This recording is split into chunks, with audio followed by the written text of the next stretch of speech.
মা যখন আমার কাছে 2 টাকা চায়। উফ, সারা দিন কাজ করতে করতে আমার জীবনটাই শেষ হয়ে গেল। আর একটা মেয়ে হয়েছে, সে তোমাকে একটা ফোঁটাও হাতে হাতে সাহায্য করে না। ধুর ধুর, কবে যে এই কাজ করার হাত থেকে মুক্তি পাবো ভগবানই জানে।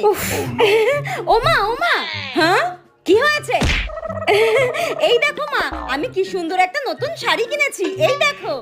হ্যাঁ, ও এখন বড় হয়েছিস, ইনকাম করতে শিখেছিস, তাই নিজের জিনিস নিজেই কিনতে শিখে গেছিস। হ্যাঁ রে, কই মায়ের জন্য তো কোনোদিনও কিছু নিয়ে আসিস না। কোথায় এসে বলবি মা তোমার জন্য এই জিনিসটা নিয়ে এসেছি, সেটা তো কোনোদিনও করিস না। মায়ের হাতে তো কিচ্ছু দিস না। কেন রে, মায়ের হাতে তো 2 টাকা দিতে পারিস। ও, তোমার 2 টাকা লাগবে?